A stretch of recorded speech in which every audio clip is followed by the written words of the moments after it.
So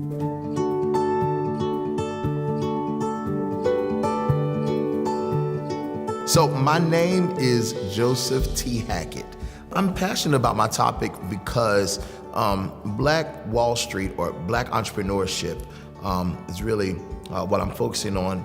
Entrepreneurship is the quickest way for a marginalized person to establish financial freedom and independent wealth. What we see in this country is that so many things are happening and there's so much growth that has happened over the years, but there's still disparities.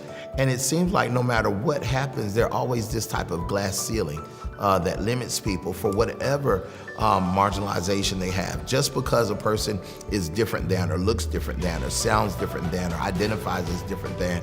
And so when you are able to start your own business, and you're able to set your own schedule, you're able to live out your dream. And so my topic is Black Wall Street, the secret to Black entrepreneurship. When it comes to the equity conversation that's happening all around the world, lots of people can talk about the problems. I mean, we can cry about it, we can hug about it, we can sob about it, but we've got to bring it to a place of solution. And entrepreneurship, especially in the Black community, is one of the solutions. It's been around for as long as Black folk have been on the planet.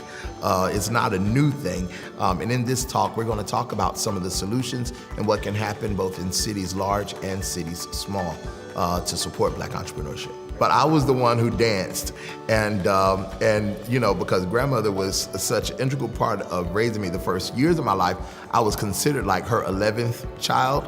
And so there I was dancing, and I was dancing to music from the 60s and the 70s. Songs like It's Cheaper to Keep Her. And so me and my mom would dance, me and my aunts would dance, me and my dad would dance. We had a good time, I was the one who danced. You know, when I get the opportunity to speak about it, part of me is nervous because I just end up just telling more of my business and hoping that folks don't judge me because of it. But then taking the risk that maybe somebody else has had some high highs and low lows in life and just need to know, how do I start over?